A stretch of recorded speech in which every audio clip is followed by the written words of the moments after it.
সেদিন আমার হাজব্যান্ডের বার্থডে সুবাদে চলে গিয়েছিলাম কেরানীগঞ্জের শাফিন রেস্টুরেন্টে। হ্যালো, আসসালামু আলাইকুম বিউটিফুল পিপল, কেমন আছেন সবাই? আশা করি ভালো আছেন। আলহামদুলিল্লাহ, আমিও ভালো আছি। সুমাইস কালার্সে আপনাদেরকে স্বাগতম। ঢাকা শহরটা আসলে এত ঘিঞ্জি বিঞ্জি হয়ে গিয়েছে, ঘোরার জন্য রেস্টুরেন্ট ছাড়া কিন্তু আমাদের কোনো ওয়েই নাই। তাই আমি ট্রাই করি আমার বাসা থেকে একটু কাছে বা জ্যামজট ছাড়া খুব ইজিলি কোন রেস্টুরেন্টগুলো পাওয়া যায় আর কোন রেস্টুরেন্ট নতুন হয়েছে সেখানে যাওয়ার জন্য। ইদানিং এই রেস্টুরেন্টটাতে প্রচুর মানুষ যাচ্ছে এবং খুব ভালো ভালো রিভিউ দিচ্ছে, তাই আমিও চিন্তা করলাম কেন না আমিও একটু ঘুরে আসি। আমি অকেশনালি ঘুরতে পছন্দ করি, যেমন আমার হাজব্যান্ডের বার্থডে, আমাদের ম্যারেজ ডে, বেবিদের বার্থডে, আমার বার্থডে। এদের ইনডোর এবং আউটডোরে খুব ছোট ছোট কিছু প্লেস মানে ঘরের মতো করা ছিল, ওখানেও বসে আপনি খেতে পারবেন, এবং ইনডোরে পুরো এসি করা ছিল, ওখানে আপনি বসে খেতে পারবেন। এবং এদের উপরে স্মোক জোন একটা আছে যেখানে আপনি গিয়ে স্মোক করতে পারবেন, যেটা অনেকটা রুফটপের মতো দেখা যায়, কিন্তু এখানে বসে আপনি কোনো খাওয়ার সিস্টেম না, শুধু স্মোক করার জন্য। এবং সেই প্লেসটা দেখতে যেহেতু খুবই সুন্দর, আমি গিয়ে কয়েকটা ছবি ক্লিক করে নিয়েছিলাম। এবং সেখান থেকে আপনি পুরো রেস্টুরেন্টের একটা ভিউ পাবেন। আর নিচে দুইটা দোলনা ছিল, আমার দোলনায় বসতে ভালো লাগে, প্লাস আমার বাচ্চাদেরও দোলনায় বসতে ভালো লাগে। আমি যখন যে দোলনায় দোল খাচ্ছিলাম তখন টুকটুক করে দুই সোনামণি চলে এসেছে দোলনায় দোল খাওয়ার জন্য। ফার্স্টে এসেছে আমার বড় ছেলে, তারপরে আস্তে আস্তে আমার ছোট ছেলেও চলে আসছে, পরে আমরা তিনজন মিলেই দোল খাচ্ছিলাম।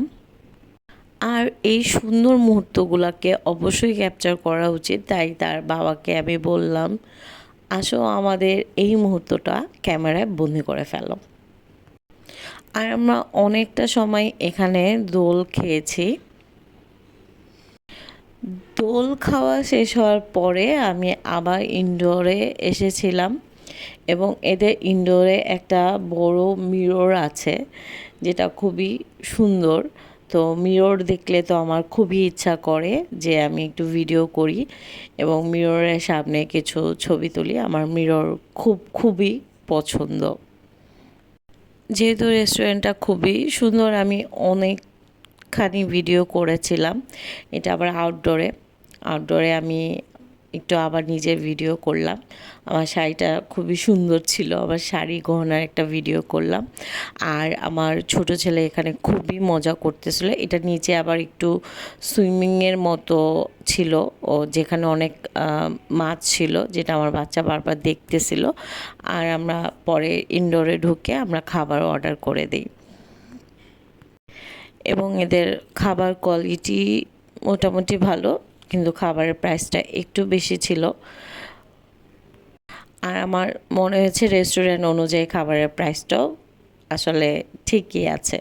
তো আমরা এখানে একটা পিৎজা নিয়েছিলাম যেটার প্রাইস প্রায় 800 টাকার মতো ছিল। পিৎজার কোনো টেস্টই ছিল না, মনে হচ্ছিল নর্মাল একটা রুটির মতো। আর আমরা নুডলস নিয়েছিলাম, ফ্রাই চিকেন নিয়েছিলাম। নুডলসের টেস্টটা ভালো ছিল, চিকেন ফ্রাইড টেস্টটাও ভালো ছিল। আর আপনাদেরকে বললাম না, আউটডোরের সাইডে আমাদের খাওয়া শেষ হওয়ার পরে আমি আবার বের হয়ে আউটডোরের সাইডে যেই ছোট ছোট ঘর ছিল ওগুলো একটু দেখলাম।